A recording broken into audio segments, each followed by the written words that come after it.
বিশ্লেষণ চাই থকাৰ বাবে ধন্যবাদ। ষ্টুডিঅ'ত মই আসফা বেগম বহুকেইটা গুৰুত্বপূৰ্ণ বাতৰিৰে আগবঢ়াইছোঁ আজিৰ প্ৰাইম নিউজ।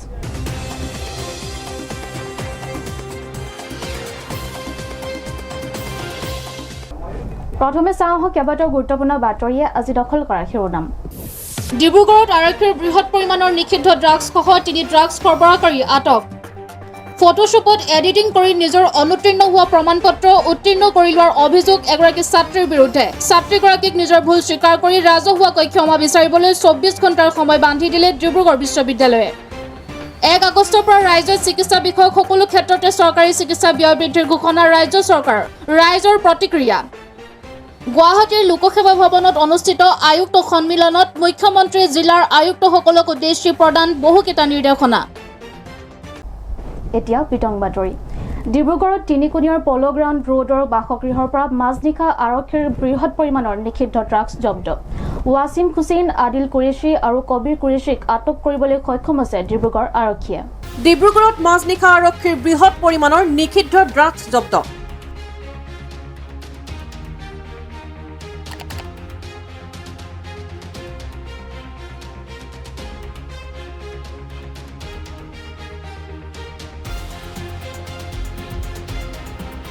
চহৰখনৰ তিনিকুণীয়াৰ প'ল' গ্ৰাউণ্ড ৰোডৰ বাসগৃহৰ পৰা 3জন ড্ৰাগছ সৰবৰাহকাৰী ক্ৰমে ৱাছিম হুছেইন, আদিল কুৰেশ্বি আৰু কবিৰ কুৰেশ্বীক আটক কৰাৰ লগতে বুজন পৰিমাণৰ নিষিদ্ধ ড্ৰাগছ, কেইবাটাও কণ্টেইনাৰ, বৃহৎ পৰিমাণৰ টকা আৰু এখন স্কুটি জব্দ কৰিবলৈ সক্ষম হৈছে।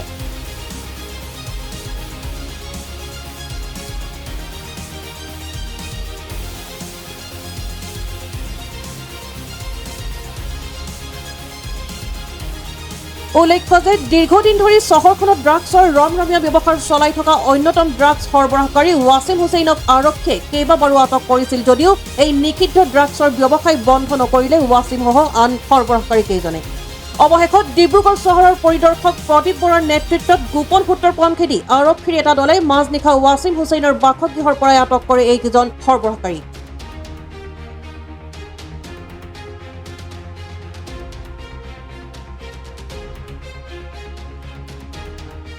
ওয়েট কৰোতে 12.38 ওলালে। কাৰ ওচৰৰ পালে মালটো? ৱাছিম হুছেইন বুলি এজন ল'ৰা ইয়াতে থাকে, তেখেতলোকৰ এইটো গ্ৰেজ হয় বুলি জানিছিলোঁ। তেখেতলোকৰ প্ৰতিপন্নী ইয়াতে আছিলে আৰু লগতে আমি আৰু দুজন ল'ৰা পাইছিলোঁ। তেখেতজনৰ ওপৰত জড়িত আছে নে নাই আমি অলপ ইনভেষ্টিগেশ্যনৰ কাৰণে আমি তেখেতলোকক এপ্ৰিল কৰিছোঁ বৰ্তমান। পুনৰ জনাইছো, ডিব্ৰুগড় তিনিকুণীয়াৰ প'ল' গ্ৰাউণ্ড ৰোডৰ বাসগৃহৰ পৰা 3জন ড্ৰাগছ সৰবৰাহকাৰীক আটক কৰিছে ডিব্ৰুগড় আৰক্ষীয়ে।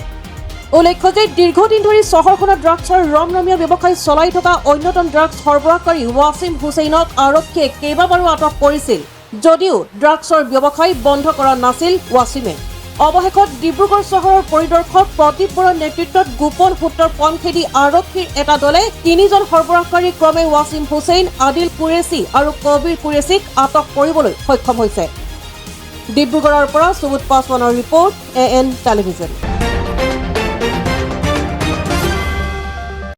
ৰাজ্য চৰকাৰৰ ঘোষণা অনুসৰি 1 আগষ্টৰ পৰা ৰাজ্যত চিকিৎসা বিষয়ক সকলো ক্ষেত্ৰতে বৃদ্ধি পাব চৰকাৰী চিকিৎসা ব্যয়। 1 আগষ্টৰ পৰা ৰাজ্যত বৃদ্ধি পাব চৰকাৰী চিকিৎসা ব্যয়। ৰোগীৰ নাম পঞ্জীয়নকে ধৰি সকলো সেৱাতে মাচুল বৃদ্ধিৰ কুচকাৱাজ চৰকাৰৰ। ৰাজ্য চৰকাৰে চৰকাৰী চিকিৎসালয়সমূহৰ 20% মাচুল বৃদ্ধি কৰাৰ সিদ্ধান্তক বিৰোধিতা সাধাৰণ ৰাইজৰ। আচলতে দুৰ্ভাগ্যৰ কথা। মই ৰাজ্য আৰু কেন্দ্ৰ চৰকাৰক আহ্বান জনাইছোঁ। সন্মানীয় স্বাস্থ্যমন্ত্ৰী ডাঙৰীয়া আমাৰ মুখ্যমন্ত্ৰী তেখেতক অনুৰোধ জনাইছোঁ যে এইটো কম কৰক। আৰু বিহাৰৰ দৰে, মই কিছুদিন আগত বিহাৰৰ ট্ৰিটমেণ্টত গৈছিলোঁ, তাত চৰকাৰী হস্পিটেলত এটকাত ৰেজিষ্ট্ৰেশ্যন হয় আৰু সমগ্ৰ প্ৰক্ৰিয়া ফ্ৰী হয়। এক্সৰেৰ পৰা টেষ্টলৈ সমূহ ফ্ৰী হয়। গতিকে নীতিশ কুমাৰ চৰকাৰে যিটো সিদ্ধান্ত যেনেধৰণে চলাইছে আমি সেইটো বিচাৰোঁ। আমাৰ জনসাধাৰণে যদি এনেকৈ মাহে মাহে যদি পইচা বঢ়াবলগীয়া হয় তেতিয়াহ'লে আমি নিবনুৱা সমস্যা আমাৰ দূৰ কেনেকৈ হ'ল আৰু তেওঁলোকে মূল্য বৃদ্ধি কৰাটো বাদেই দিয়ক। আৰু যদি এতিয়া এই ঔষধ পাতিৰ বিষয় লৈ যদি সৰ্বসাধাৰণ মানুহবিলাকৰ কিমানখিনি বিপদ হ'ব সেইটো চৰকাৰে অলপমান চকু দিব লাগে আৰু পৰাপক্ষত মানুহক সুবিধাটো কৰি দিয়াৰ চেষ্টা কৰিব লাগে। দৰিদ্ৰ দুখীয়া মোৰ ধেমাজি চোৱাই ছাৰ মোৰ একেবাৰে টকা পইচা অসুবিধা আকৌ যেন তেন আহিছোঁ নাৰ্ভৰ মোৰ একো ক'বলৈ নোৱাৰা হৈ গৈছে কেনেকৈ দেখাম তাকে চিন্তা কৰি এতিয়া আহিছোঁ মই মানে দুখৰ কথা যেনেকৈ এতিয়া আমাৰ সাধাৰণ লোকৰ অলপ অসুবিধা হ'ব সেইটো কিছুমানে বহুত দৰিদ্ৰ লোকৰ হেৰি আছে কিছুমান পইচা টকা পাতি অলপ অসুবিধাও হ'ব অহা যোৱাৰ অলপ অসুবিধা হ'ব এতিয়া যিটো অলপ সাধাৰণ আমাৰ জনতাৰ অলপ হয় মেডিকেললৈ আহে এতিয়া দামটো বঢ়াৰ লগে লগে অলপ আমাৰো অসুবিধা হ'ব কিছুমান টকা পইচাৰ কথা থাকেতো কিছুমানে এনেকৈ উপাৰ্জন কৰাৰ অলপ ব্যৱসায় নাই কিছুমানৰ এনেকুৱা বহুত অসুবিধাৰ সন্মুখীন হ'ব আৰু আচলতে দুখ প্ৰকাশ কৰিছোঁ এজন সচেতন নাগৰিক হিচাপে সচেতন ভোটাৰ হিচাপে আৰু সমগ্ৰ বিষয়টো পুনৰ বিবেচনা কৰি ৰাইজক জীয়াই থকাৰ অধিকাৰ দিবৰ কাৰণে আহ্বান জনাইছোঁ ডিব্ৰুগড়ৰ পৰা আইনুলৰ সহযোগত জয় ইছলামৰ ৰিপৰ্ট AN টেলিভিছন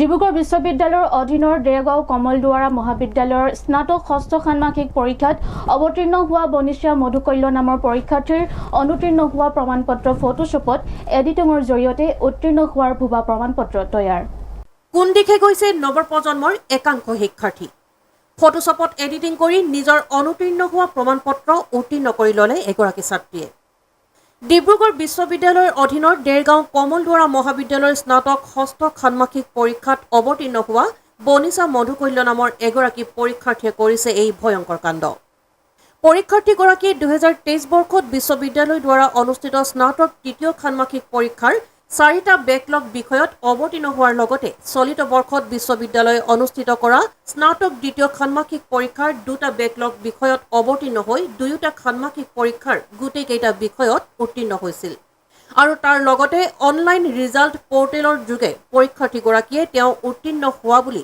উল্লেখ থকা দুখনকৈ গ্ৰেড চাৰ্ট লাভ কৰে কিন্তু বিশ্ববিদ্যালয়ে প্ৰকাশ কৰি মহাবিদ্যালয়সমূহলৈ পঠিওৱা ফলাফলৰ তালিকা আৰু গ্ৰেড চাৰ্ট অনুসৰি পৰীক্ষাৰ্থীগৰাকীয়ে উক্ত 2টা ষান্মাসিক পৰীক্ষাতে এটাকৈ বিষয়ত অনুতীৰ্ণ হৈ ৰয় সেই অনুসৰি পৰীক্ষাৰ্থীগৰাকীয়ে বিগত সপ্তাহত তেওঁৰ অভিভাৱকৰ সৈতে বিশ্ববিদ্যালয়ৰ পৰীক্ষা বিভাগলৈ আহি www.results.6 দ্বাৰা প্ৰকাশিত আৰু বিশ্ববিদ্যালয় ঘোষণা কৰা পৰীক্ষাকেইটাৰ ফলাফলৰ মাজত উদ্ভৱ হোৱা বিসংগতি সম্পৰ্কে অৱগত কৰে ডিব্ৰুগড় বিশ্ববিদ্যালয়ৰ সুনাম আৰু নিকা ভাৱমূৰ্তি বিনষ্ট কৰি জনমানসত বিশ্ববিদ্যালয়খনক হেয় প্ৰতিপন্ন কৰা পৰীক্ষাৰ্থীগৰাকীক আমি আহ্বান জনাওঁ যে তেওঁলোকৰ দ্বাৰা উত্থাপিত এই মিছা অভিযোগৰ কথা এই বিবৃতিত প্ৰকাশ পোৱাৰ পৰা 24 ঘণ্টাৰ ভিতৰতে স্বীকাৰ কৰি ৰাজহুৱাভাৱে ক্ষমা প্ৰাৰ্থনা কৰে যেন বিশ্ববিদ্যালয়খনৰ জনমানসত হেয় প্ৰতিপন্ন কৰিব পৰাকৈ যি অভিযোগ আনিছে এই অভিযোগ সম্পূৰ্ণৰূপে ভুৱা বুলি আমি বিবেচনা কৰিছোঁ আৰু গোটেই তথ্য সহকাৰে ইতিমধ্যে আমি আপোনালোকক গোটেই দেখুৱাইছোঁ যে কেনেকৈ ধৰণে গোটেই তেওঁ জালিয়াতি কৰিছে গতিকে অহা 24 ঘণ্টাৰ ভিতৰত যদি ছাত্ৰীগৰাকী আৰু তেওঁৰ অভিভাৱকে যদি দুখ স্বীকাৰ নকৰে বিশ্ববিদ্যালয় কৰ্তৃপক্ষই আইনগত ব্যৱস্থা গ্ৰহণ কৰিবলৈ বাধ্য হ'ব ইয়াৰ অন্যথা তেওঁলোকৰ দ্বাৰা কৃত এই অসৎ কৰ্মৰ বিৰুদ্ধে যথাবিধি আইনী ব্যৱস্থা গ্ৰহণ কৰাৰ বাহিৰে বিশ্ববিদ্যালয়ৰ হাতত আন কোনো পন্থা নাথাকিবগৈ বুলি আজি এখন সংবাদমেল আয়োজন কৰি ডিব্ৰুগড় বিশ্ববিদ্যালয়ৰ পঞ্জীয়ক ডক্টৰ পৰমানন্দ সোণোৱাল আৰু পৰীক্ষা নিয়ন্ত্ৰক ডক্টৰ প্ৰশান্ত কুমাৰ কাকতিয়ে এই কথা স্পষ্ট কৰি দিয়ে আমাৰ এইখন হ'ল অৰিজিনেল গ্ৰেড ইয়াত আপুনি চাওক তেওঁ এইটো ফেইল আছে এফ মিনছ ফেইল আৰু তেওঁ কৰিলে কি F2 B কৰিলে উন্নীত কৰিছে এই চাওক ধুনীয়াকৈ আৰু আগৰ আপুনি ফ্ৰণ্টটো চাওক এইটো বি সৰু আৰু এই বিটো ডাঙৰ এলাইনমেণ্টটো বেলেগ হৈছে তাৰমানে গোটেই গণ্ডগোল হৈছে আৰু এই টোটেল মাৰ্কখিনি কেলকুলেশ্যন কৰি পেলাই যিমান হ'ব লাগে এইটো কিন্তু সিমান 26 এইটো কম হৈ গতিকে এইটো তাৰ গোটেই বস্তুটো তাত ওলাই পৰিছে যে গোটেই মেনিপুলেট কৰিছে আৰু আমাৰ অৰিজিনেলখনত আপুনি চাওক এই SGPAটো ইয়াত দিয়া নাই আমি অৰিজিনেলখনত ফেইল কেণ্ডিডেট কাৰণে আমি দিয়া নাই কিন্তু ইয়াত আপুনি চাব SGPA তেওঁ নিজে কেলকুলেশ্যন কৰি ৰিজাল্টটো পি কৰি লৈছে পাছ আমাৰ কিন্তু ৰিজাল্টটো ইয়াত F ফেইল গতিকে এই দুখন হ'ল মানে গোটেই বিষয় গতিকে এই ছাত্ৰীগৰাকীয়ে বিশ্ববিদ্যালয়খনক এনেকুৱা ধৰণৰ জনমানসত হেৰি কৰে মানুহৰ ছাত্ৰ ছাত্ৰীবিলাকে সন্দেহ কৰিব বিশ্ববিদ্যালয় যে এনেকুৱা ধৰণৰ বিশ্ববিদ্যালয় হয় গতিকে এইটো আমি সেইকাৰণে আমি তেওঁক কৈছোঁ যে তেওঁলোকে ক্ষমা খোজক তেওঁ এগৰাকী ছাত্ৰ হয়তো কিবা কাৰণে ভুল হ'ব পাৰে আমি তেওঁক এটা অপৰচুনিটি দিব খুজিছোঁ আৰু নহ'লে আমি একদম কঠোৰৰ পৰা কঠোৰ পদক্ষেপ গ্ৰহণ কৰিছোঁ জয়ৰ সহযোগত আইনুল আহমেদৰ ৰিপৰ্ট AN টেলিভিজন।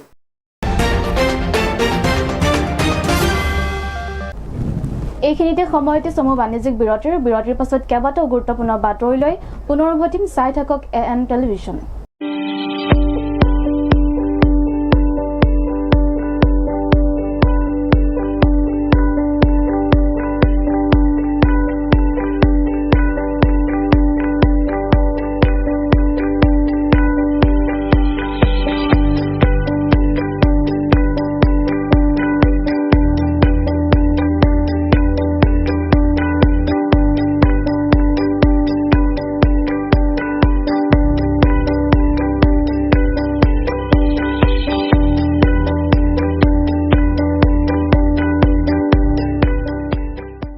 বিৰতিৰ পাছত উভতি আহিছোঁ পুনৰ বাতৰিৰ মাজলৈ। চৰাইদেউ জিলাৰ মৰাণঘাট আৰক্ষী থানাৰ অন্তৰ্গত খটখটিৰ বৰুৱা এগ্ৰ কেমিকেল নামৰ প্ৰতিষ্ঠানখনত বৃহৎ চুৰিকাণ্ড। ইতিমধ্যে প্ৰতিষ্ঠানখনৰ স্বত্বাধিকাৰী গুণ বৰুৱাই এজাহাৰ দাখিল কৰিছে মৰাণঘাট আৰক্ষী থানাত। চৰাইদেউ জিলাৰ মৰাণঘাট আৰক্ষী থানাৰ অন্তৰ্গত খটখটিত চুৰিকাণ্ড। বৰুৱা এগ্ৰ কেমিকেল নামৰ প্ৰতিষ্ঠানখনৰ পৰা নিশা চোৰে চুৰ কৰি নিয়ে 2টা স্প্ৰে মেচিন, কেমিকেল, ভিটামিনকে ধৰি প্ৰায় 1.5 লাখ টকাৰ সা সামগ্ৰী। ইতিমধ্যে চুৰি সংক্ৰান্তত প্ৰতিষ্ঠানখনৰ স্বত্বাধিকাৰী গুণ বৰুৱাই মৰাণঘাট আৰক্ষী থানাত এজাহাৰ দাখিল কৰিছে। মৰাণঘাট আৰক্ষীয়ে চলাইছে তদন্ত অভিযান। যোৱা নিশা ইয়াত চুৰি হ'ল দোকানত। আজি ৰাতিপুৱা দোকান খুলিবলৈ আহি 9মান বজাত গম পালোঁ যে যথেষ্টখিনি কেমিকেল লৈ গৈছে দোকানৰ পৰা। কেনেকৈ সোমালে? ওপৰৰ পৰা টিন কাটি আপোনাৰ তাৰপৰা চিলনি ভাঙি পিনি সোমালে। কি নিছে? আপোনাৰ কেমিকেল, ভিটামিন নিছে, ঘাঁ মৰা দৰৱ নিছে আপোনাৰ, তেনেকৈ বিভিন্ন ধৰণৰ কেমিকেল নিছে আমাৰ যিখিনি বাগানত দৰকাৰ হয়। থানাত জনালে নি? থানাত জনোৱা হ'ল, তেওঁলোকে আহি এনকুৱাৰী কৰিলে। কোনখন থানা? এনে অনুমানিক কিমান মূল্যৰ বস্তু লৈ গ'ল? 1.5 লাখ টকাৰ হৈ গৈছে। কাৰোবাক সন্দেহ কৰিছে নি? সন্দেহ তেনেকৈ কৰা নাই। ৰাতি ঘটনা আগে পিছে ইয়াত চুৰি হৈ থাকে নি? আগে পিছে হৈ থাকে কুকুৰ কটা, কিন্তু এনেকৈ হোৱা নাই। মানে টিং কাটি সোমোৱা নাই? প্ৰথমবাৰ সোমাইছে? সোমাইছিলে 2 বছৰ আগত। Bureau report AN television. মৰাণৰ 2জন যুৱকে প্ৰবঞ্চনাৰে আনৰ নথি পত্ৰৰে ফাইনেন্সত গাড়ী লৈ বিক্ৰী কৰিছে। ইতিমধ্যে গ্ৰেপ্তাৰ হৈছে 2জন প্ৰবঞ্চক। আৰক্ষীৰ অভিযান বৰ্তমানো অব্যাহত। আপোনাৰ নথি পত্ৰ, ভোটাৰ কাৰ্ড, পান কাৰ্ড প্ৰবঞ্চকৰ হাতত পৰিলেই হ'ব পাৰে সৰ্বশ্ৰান্ত। এনে প্ৰবঞ্চক চক্ৰৰ জালত পৰিছে মৰাণৰ বহু যুৱক। শেহতীয়াকৈ মৰাণ আৰক্ষীয়ে 2জন প্ৰবঞ্চকক গ্ৰেপ্তাৰ কৰিবলৈ সক্ষম হৈছে। প্ৰবঞ্চক চক্ৰটোৱে প্ৰথমে সহজ সৰল অথবা দৰিদ্ৰ লোকৰ পৰা সৰকাই ভোটাৰ কাৰ্ড আৰু পান কাৰ্ড। বিনিময়ত 2000ৰ পৰা 5000 লৈকে দিয়ে ধন। ইয়াৰ পিছতে ফাইনেন্সৰ দ্বাৰা গাড়ী বা বাইক ক্ৰয় কৰে ডিলাৰৰ পৰা। ইয়াৰ পিছতে পুনৰ বিক্ৰী কৰে আন এজনক। আনকি এনেদৰে বাংলাদেশলৈ গাড়ী সৰবৰাহ হোৱা বুলি সন্দেহ কৰা হৈছে। কিন্তু ফাইনেন্সত লোৱা গাড়ী বা বাইকৰ কিস্তি পৰিশোধ নকৰে প্ৰবঞ্চক চক্ৰটোৱে। ইফালে গাড়ী লোৱাৰ এমাহৰ পিছৰে পৰা কিস্তি বিচাৰি অহা লোকৰ সন্মুখীন হ'বলগীয়া হয় নথি পত্ৰত উল্লেখ থকা গাড়ীৰ গৰাকীয়ে। গাড়ী বা বাইক নোলোৱাকৈয়ে ফাইনেন্সৰ লোকে কিস্তি বিচৰাত হাহাকাৰ কৰিবলগীয়া হৈছে ভুক্তভোগী যুৱককেইজন। আৰু তেনেকুৱা কৰি সিহঁতৰ নামত গাড়ী ওলাই দিছে, কাৰোবাৰ নামত মটৰচাইকেল ওলাই দিছে। এতিয়া ডিলাৰৱালাত যাৰ ডকুমেণ্টছ পাব, যাৰ চাইন থাকিব, তাকে ধৰিব। তেনেকুৱা হিচাপত ইয়াত ডিলাৰৱালাকেইটা আহিছে। আমাৰ টকা পোৱা নাই, কিন্তু মাহে মাহে দিব লাগে, সেইকেইটা টকা সিহঁতে দিব পৰা নাই। আৰু আজিলৈকে মই চাই পোৱা নাই, যাৰ নামত ধৰি লওক গাড়ী ওলাইছে গাড়ী চাই পোৱা নাই, যাৰ নামত মটৰচাইকেল চাই পোৱা নাই। সিহঁতক ল'ৰাকেইটা সোধ কৰাত আমি গম পাইছোঁ যে ল'ৰাকেইটা অকল কেইটকা পইচাহে দি দিছে, 4000 হওক 5000 হওক তেনেকুৱা টকা দেখুৱাই সিহঁতক দি, আৰু বাইকটোৱে গোটেইটো সিহঁতে লৈ গৈছে। যোন ল'ৰা ইয়াত মানে আমাৰ বাগানৰ আছিলে, সিহঁতে ভুক্তভোগী হৈ আছে এতিয়া। আৰু ইয়াৰ তদন্ত কৰোঁতে মানে 2টা ল'ৰাৰ নাম শুনিছোঁ যে আমাৰ ডিব্ৰুগড় থানাত সিহঁতক গ্ৰেপ্তাৰ কৰিছে। গতিকে ইয়াৰ বিচাৰ উচিত হ'ব লাগে। আৰু আমাৰ দুখীয়া ঘৰৰ ল'ৰাকেইটাক কিবা সোধ-পোছ কৰিলেও মানে সিহঁতক ঠকি পিনে যেতিয়া ইমানখিনি কৰাই দিছে, তো ইয়াৰ ভাল এটা উচিত বিচাৰ হ'ব বুলি। ইনষ্টলমেণ্টটো আপোনাৰ ওচৰত বিচাৰি আহিছিলে ডিলাৰে আহিছিল। আপুনি কি ক'লে? মই ক'লোঁ যে প্ৰথমে চাই দিয়ক, মাত দিনা লৈছে গাড়ীটো, মইতো গাড়ী চলাব জানা নাই, মোক ডিলাৰত লৈ কাগজ পত্ৰও কৰা নাই। সিহঁতে গাড়ী গেৰেজতে কৰাইছিলে ইমানটো। ইতিমধ্যে এই সন্দৰ্ভত মৰাণ আৰক্ষী থানাত এজাহাৰ দাখিল কৰাত অভিযান চলাই খুমটাই চাহ বাগিচাৰ দুজন প্ৰবঞ্চক ক্ৰমে নিখিল তাঁতী আৰু আকাশ চাহুক গ্ৰেপ্তাৰ কৰিবলৈ সক্ষম হৈছে। উল্লেখ্য যে কেৱল খুমটাই চাহ বাগিচাতেই প্ৰায় 15গৰাকী যুৱক এই প্ৰবঞ্চক চক্ৰটোৰ জালত পৰিছে। মোক আহি এদিন ক'লে ফুৰিব যাম বুলি ক'লে, ঠিক আছে মই ফুৰিব যাম ক'লোঁ। তাৰপিছত ওলালোঁ, তাৰ লগত গ'লোঁ, তাত দুদিনমান থাকিলোঁ। দুদিন পাছত মোক গিটাৰ লৈ গ'ল। মই ভাবিলোঁ কিবা বেলেগ কামত জড়িত হোৱাৰ পাছত তাতে চাইছোঁ হিমালয় বাইকটো আগপিনে থিয় কৰি কিনে মোক চিধা ফটো মাৰিলোঁ। তাৰপিছত সুধিলোঁ মোৰ বাইক বুলি, নাই বাইক ল'লোঁ, ষ্টেচন চব মই ভৰিম বুলি ক'লোঁ। তাৰপিছত ঠিক আছে ক'লোঁ। তাৰপিছত 3 মাহ পাছত মোৰ ওচৰত মানুহ আহিলে ডিলাৰৰ পৰা, মোক এনে কৈছে তোৰ বাইক ইনষ্টলমেণ্ট দিয়া নাই। মই ক'লোঁ মই ইনষ্টলমেণ্ট দি আছে ক'লোঁ। তাৰপিছত কৈছে 3 মাহ ইনষ্টলমেণ্ট দিয়া নাই। তাৰপিছত লাহেকৈ তাক ধৰিলে, তেতিয়া পৰি দি আছে। আৰু তাৰপিছত মোৰ ওচৰত মানুহ চানুহ অহাই নাই। তুমি কি ডকুমেণ্ট দিছিলা? আধাৰ কাৰ্ড আৰু পান কাৰ্ড লৈছিলোঁ। মোবাইল নম্বৰ নাই লোৱা? মোবাইল নাম্বাৰ নাই লোৱা। OTP লৈছিলে নেকি? তাৰে মোবাইল তাৰে চিম আছিল। সেয়ে জনা হৈছে 20-25টামান বেছি হ'ল। গাড়ীও উলিয়াইছে নেকি? গাড়ীও ওলাইছে। কি গাড়ী? থাৰ ওলাইছে শুনিছোঁ, আৰু লাল চুইপ এটা ওলাইছে বুলি। Bureau report AN television. গুৱাহাটীস্থিত লোকসেৱা ভৱনত দুদিনীয়াকৈ অনুষ্ঠিত হৈছে আয়ুক্ত সন্মিলন। সন্মিলনত মুখ্যমন্ত্ৰী ডক্টৰ হিমন্ত বিশ্ব শৰ্মাই ৰাজ্যৰ আটাইকেইখন জিলাৰ আয়ুক্তসকলক উদ্দেশ্যি বহুকেইটা নিৰ্দেশনা আগবঢ়ায়। গুৱাহাটীস্থিত লোকসেৱা ভৱনত দুদিনীয়াকৈ অনুষ্ঠিত হৈছে আয়ুক্ত সন্মিলন। ৰাজ্যৰ আটাইকেইখন জিলাৰে আয়ুক্তই অংশগ্ৰহণ কৰা এই সন্মিলনত মুখ্যমন্ত্ৰী ডক্টৰ হিমন্ত বিশ্ব শৰ্মাই আয়ুক্তসকলক উদ্দেশ্যি বহুকেইটা নিৰ্দেশনা দিছে। এই নিৰ্দেশনাসমূহৰ ভিতৰত আছে উপ-জিলাৰ কাম কাজক ক্ষিপ্ৰতাৰে আগুৱাই নিয়া, আয়ুক্তসকলৰ সপ্তাহত এদিন ক্ষেত্ৰ পৰ্যবেক্ষণ কৰা, বিশিষ্ট ব্যক্তিৰ ঘৰলৈ যোৱা, অভিভাৱক মন্ত্ৰীৰ সৈতে ভিডিঅ' কনফাৰেন্স যোগে কাম কাজ সন্দৰ্ভত আলোচনা কৰা, ছেপ্টেম্বৰৰ ভিতৰত প্ৰতিখন জিলাত নতুন আঁচনি ৰূপায়ণ, 31 ডিচেম্বৰৰ পূৰ্বে নতুন পঞ্চায়তে দায়িত্ব ল'ব পৰাকৈ প্ৰয়োজনীয় কাম কাজ আগবঢ়াই নিয়া আদি। জিলা আয়ুক্তসকলৰ এই অতি গুৰুত্বপূৰ্ণ সন্মিলনতে মুখ্যমন্ত্ৰী ডক্টৰ হিমন্ত বিশ্ব শৰ্মাই VVIP সংস্কৃতি আঁতৰোৱাৰ বাবে মুখ্যমন্ত্ৰীৰ কনভয়ৰ বাহনৰ সংখ্যাও নিৰ্ধাৰণ কৰাৰ লগতে চৰকাৰী কাৰ্যসূচীত কেৱল নিৰামিষ খাদ্য ব্যৱহাৰৰো নিৰ্দেশ দিছে। সেইদৰে মুখ্যমন্ত্ৰীয়ে তেওঁৰ কনভয়ৰ ক্ষেত্ৰতো সৰ্বাধিক কিমান বাহন থাকিব সেই সন্দৰ্ভতো এক নিৰ্দেশনা জাৰি কৰিছে। মুখ্যমন্ত্ৰীৰ কনভয়ৰ বাবে সাধাৰণ ৰাইজে হাৰাশাস্তিৰ সন্মুখীন হোৱাটো কোনো নতুন কথা নহয়। সেয়েহে তেওঁ আয়ুক্তসকলক নিৰ্দেশ দিছে মুখ্যমন্ত্ৰীৰ কনভয়ত সৰ্বাধিক 10খনহে বাহন থাকিব পাৰিব। ইয়াৰ উপৰিও তেওঁ প্ৰতিজন আয়ুক্তকে প্ৰতি সপ্তাহত জিলাখনৰ একোজনকৈ বিশিষ্ট ব্যক্তিৰ ঘৰলৈ যোৱাৰ নিৰ্দেশ দিছে।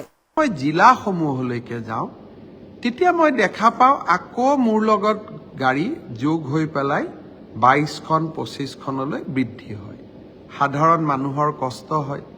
আজি মই জিলা উপায়ুক্তসকলক কৈছোঁ যে মই য'তেই যাওঁ, ডিব্ৰুগড়, তিনিচুকীয়া, যোৰহাট, তেজপুৰ, কোনো কাৰণতে যাতে মোৰ কনভয়ত 10-12খনতকৈ বেছি গাড়ী নাথাকে। 10-12খন কিয় থাকিব লাগে? মোৰ যি 7খন-8খন গাড়ী মোৰ লগত থাকে, তাৰ লগত এখন ডিচিৰ গাড়ী থাকিব, এখন SPৰ গাড়ী থাকিব, স্থানীয় মন্ত্ৰীজনৰ গাড়ী থাকে, MLA জনৰ গাড়ী থাকে। মই কৈছোঁ তেওঁলোকৰ গাড়ীও আমাৰ গাড়ীৰ কনভয়টোৰ লগত নলগাব, তেওঁলোকক আগতে গৈ নিৰ্দিষ্ট স্থানত উপস্থিত হৈ থাকিব দিব। আৰু এম্বুলেন্সৰ কোনো প্ৰয়োজন নাই, দীঘলীয়া কনভয় নকৰিব। তৃতীয়তে মই তেওঁলোকক এইটোও কৈছোঁ যে ডাঙৰ ডাঙৰ বাঁহৰ যি বেৰিকেড দি দিয়া হয় যাতে মুখ্যমন্ত্ৰীৰ ওচৰত কোনো আহিব নোৱাৰে, এই ধৰণৰ বেৰিকেড আদিৰো ব্যৱস্থা নকৰিব। কাৰণ আজিকালি দিনত ডাঙৰ ডাঙৰ বেৰিকেড বনাই আমি মানুহৰ যান বাহনৰ ব্যৱস্থা, কোন মানুহ আহিব, ক'ত আহিব, কাৰোবাৰ মেডিকেল আৰ্জেঞ্চি আছে, মুখ্যমন্ত্ৰী আহিব বুলি আমি ডাঙৰ বাঁহেদি বেৰিকেড বনাই দিলোঁ। হস্পিটালত গৈ মানুহজন উপস্থিত হ'ব নোৱাৰিলে, স্কুলত গৈ উপস্থিত হ'ব নোৱাৰিলে, সময়ত পৰীক্ষাত বহিব নোৱাৰিলে। সেইকাৰণে মই তেওঁলোকক এইটোও কৈছোঁ যাতে মোৰ কোনো জিলা ভ্ৰমণ কালত কোনো ৰাস্তা বন্ধ কৰা নহয়, কোনো বেম্বু আদিৰ বেৰিকেডিং যাতে কৰা নহয়। অসমৰ প্ৰত্যেকটো বিধানসভা সমষ্টিত কেনেকৈ আমি মহকুমা অথবা উপজিলা, অৰ্থাৎ মহকুমা / উপজিলা, মহকুমা বুলিও ক'ব পাৰোঁ, উপজিলা বুলিও ক'ব পাৰোঁ, আৰু এই মহকুমাসমূহত কি কি ক্ষমতা থাকিব তাৰ বিষয়েও আজি আমি জিলা উপায়ুক্ত সন্মিলনখনত দীঘলীয়াকৈ আলোচনা কৰিলোঁ। 50,000 নিযুক্তি হ'ব। মই যোৱাবাৰে কৈছিলোঁ যে এটা পৰীক্ষাত 12 লাখ 13 লাখ প্ৰাৰ্থীয়ে অৱতীৰ্ণ হ'ব। ডিচিসকলে জিলা উপায়ুক্তসকলে পৰীক্ষাটো সুচাৰুৰূপে আয়োজন কৰিব লাগিব। এই ধৰণে আজি আৰু অহাকালি জিলা উপায়ুক্ত সন্মিলনলৈ ব্যস্ত থাকিম আৰু মই ভাবোঁ যে এই জিলা উপায়ুক্ত সন্মিলনখনে অহা 6 মাহত অসমৰ প্ৰশাসনীয় ব্যৱস্থাটোক ৰাইজৰ আৰু অধিক ওচৰ চপাই লৈ যাবৰ বাবে আমাক যথেষ্ট প্ৰেৰণা দিব। News desk AN television. এইখিনিতে সময়তে পুনৰ চমু বাণিজ্যিক বিৰতিৰ পাছত কেইবাটাও গুৰুত্বপূৰ্ণ বাতৰিলৈ পুনৰ উভতিম। চাই থাকক AN টেলিভিজন।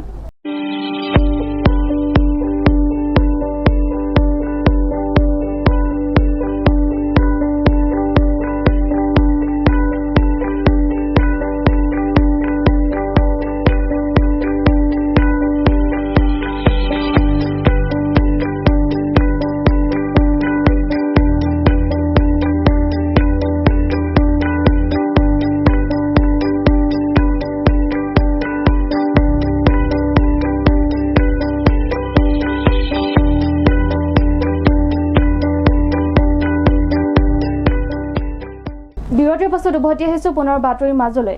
শ্ৰীমন্ত শংকৰদেৱ কলাক্ষেত্ৰত অসমৰ নৱনিযুক্ত ৰাজ্যপাল লক্ষ্মণ প্ৰসাদ আচাৰ্যই মঙলবাৰে ৰাজ্যপাল হিচাপে শপত গ্ৰহণ কৰে।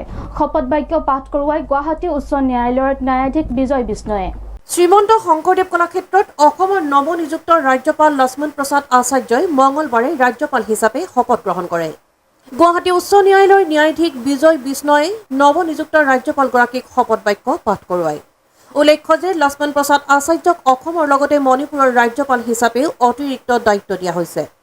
আনহাতে ৰাজ্যৰ বৰ্তমানৰ ৰাজ্যপাল গোলাব চান্দ কাটাৰিয়াক পঞ্জাৱৰ ৰাজ্যপাল হিচাপে নিযুক্তি দিয়াৰ লগতে কেন্দ্ৰীয় শাসিত অঞ্চল চণ্ডীগড়ৰ প্ৰশাসক হিচাপেও নিযুক্তি দিয়া হৈছে।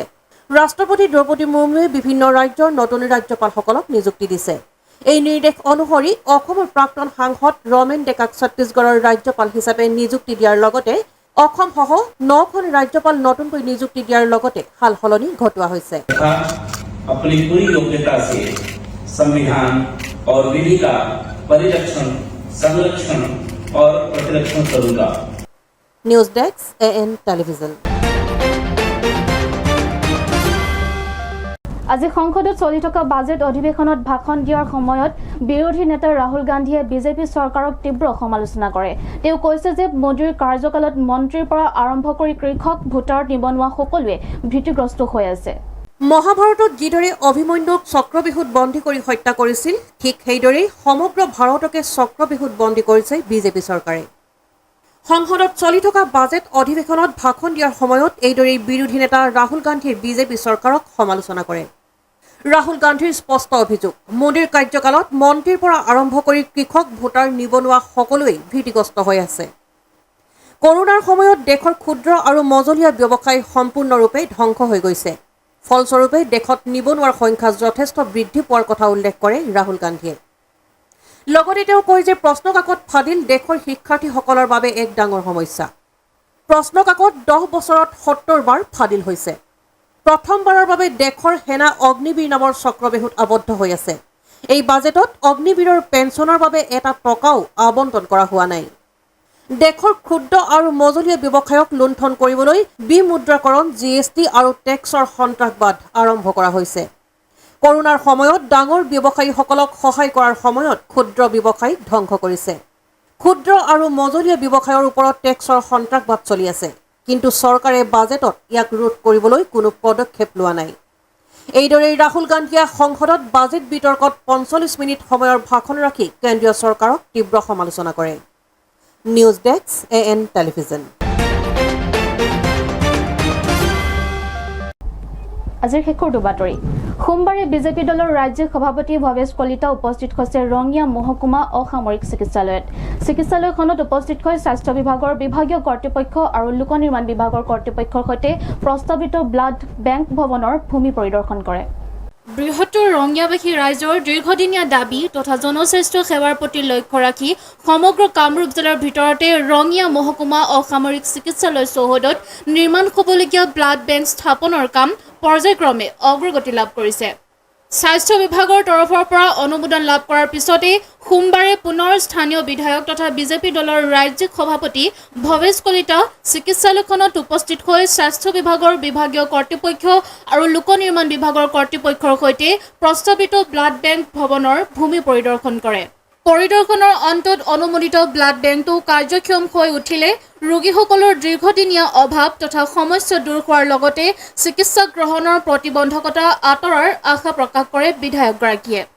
News desk AN television. আজিৰ প্ৰাইম নিউজ ইমানেই আছিল। আজফাক আজিলৈ ইমানতে বিদায় দিয়ক। অধিক বাতৰিৰ বাবে চাই থাকক AN টেলিভিছন। নমস্কাৰ।